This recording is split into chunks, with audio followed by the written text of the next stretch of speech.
Bonjour à tous et bienvenue sur ce nouveau format d'actualité qui vous tiendra au courant des dernières nouvelles essentielles. On commence avec l'altercation que vous avez sûrement vue entre Meyer Habib et David Guiraud. Après les récents bombardements à Rafah qui ont suscité l'embrasement des gens du monde entier sur les réseaux sociaux, c'est David Guiraud qui a voulu s'exprimer en direct à la télé et qui se voit interpellé par Meyer Habib. Voici les images. Vous leur donnez la parole. Concerne. Comment vous leur donnez la parole? Pars-toi d'ici, toi, va-t'en. À qui tu parles? À toi, je te On n'a parle. pas élevé les cochons ensemble, alors respecte un peu C'est toi le cochon.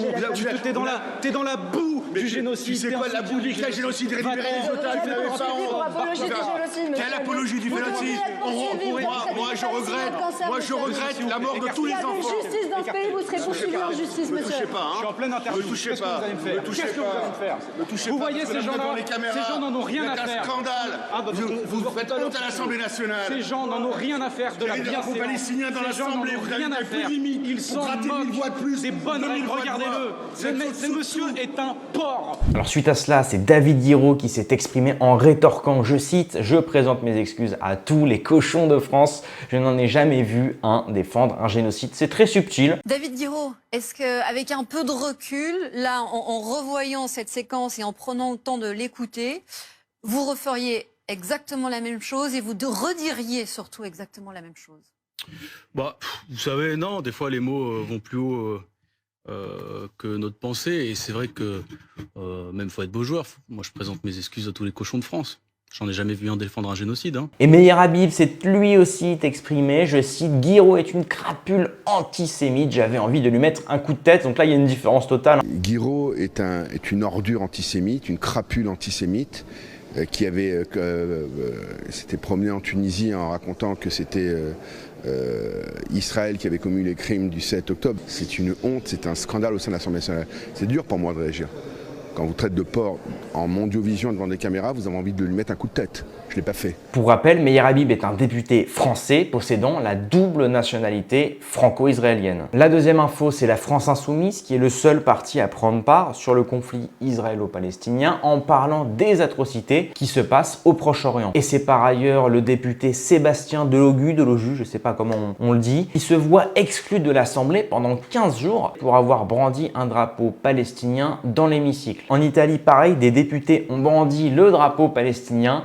Mais par contre, là, aucune répercussion, aucune répression, aucune altercation. Pour vous, est-ce que la sanction envers ce député, elle est justifiée? Dites-moi votre avis en commentaire. Troisième info, si Meyer Habib est un député français, il est aussi un militant actif au sein du Betar, un mouvement de juifs sionistes qui s'est complètement radicalisé avec le temps. À propos de cela, Meyer Habib a été condamné à 2 ans de prison avec sursis pour avoir participé avec le Betar à une violente agression en 1988 lors d'une manifestation d'hommage à Jeanne d'Arc. On compte parmi les victimes 8 blessés, dont 4 sévèrement blessés et un septuagénaire dans le coma pendant plusieurs semaines. 8 mai 1988, où il y a un groupe en fait de Betarim, c'est-à-dire des militants du Betar, qui sont cachés l'étiquette organisation juive de combat, puisque le Betar est une association déclarée. Donc l'organisation juive de combat a attaqué au début de la manifestation, alors que les militants nationalistes, royalistes, etc. se préparaient. Donc ils ont attaqué à coups de manche de pioche, de poing américain, etc. Il y a eu 8 personnes qui ont été gravement blessées, dont une très gravement blessée. Alors il se trouve que figure à l'intérieur de ce livre un certain nombre de documents, c'est-à-dire notamment le rapport d'arrestation d'un certain nombre des personnes qui avaient été interpellées par la police au moment de cette attaque, et il figure, comme vous le voyez sur l'écran, puisqu'on vous reproduisez le PV de police, le rapport de police qui figure à l'intérieur, il y a un monsieur, Meyer Habib, né le 28 avril 1961 à Paris 12e, fils de Roger Habib et de Iliane Choua, ingénieur.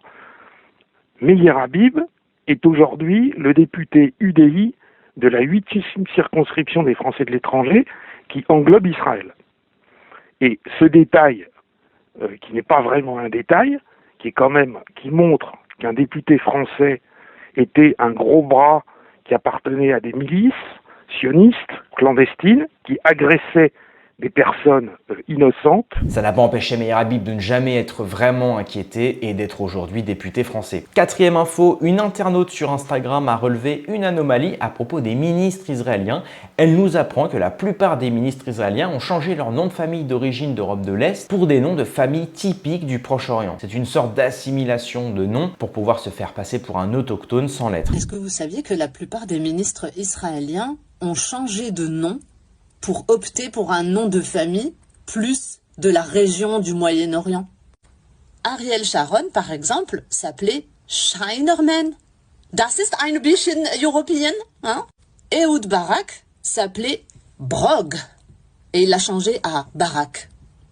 Shimon Peres, il s'appelait Shimon Persky, originaire de la Pologne. Yitzhak Rabin, il s'appelait pas Rabin, il s'appelait Rubitsov. David Ben Gourion, Ben Gourion c'est hébreu, Ben, hein, comme en arabe Ibn, ça se rapproche l'hébreu et l'arabe, c'est pour ça. Il s'appelait David Yosef Grun, Pologne. Et le meilleur pour la fin, Benjamin Netanyahou, il est né, il s'appelait Milaïkovski. Et pour aller plus loin, je vais citer le livre de Youssef Indy, Comprendre le conflit israélo-palestinien. En 1881, la Palestine, on compterait environ 470 000 habitants, dont 25 000 juifs. En 1914, le pays aurait compté un peu plus de 720 000 habitants, dont près de 80 000 juifs. Il faut donc distinguer deux communautés juives en Palestine. Le vieux Yishuv, la vieille communauté juive donc autochtone, et le nouveau Yishuv, les immigrés juifs européens qui commencent à émigrer vers la Palestine dans les années 1870 jusqu'en 1914 où le chiffre double et jusqu'à la création de l'État d'Israël en 1948. Et si vous souhaitez devenir incollable sur la question palestinienne, vous pouvez vous procurer le livre de Youssef Indy, Comprendre le conflit israélo-palestinien. C'est le premier lien en description. Voilà, c'était la revue d'actualité du jour. Je vous donne rendez-vous dans quelques heures ou à demain pour une prochaine vidéo. Merci à tous.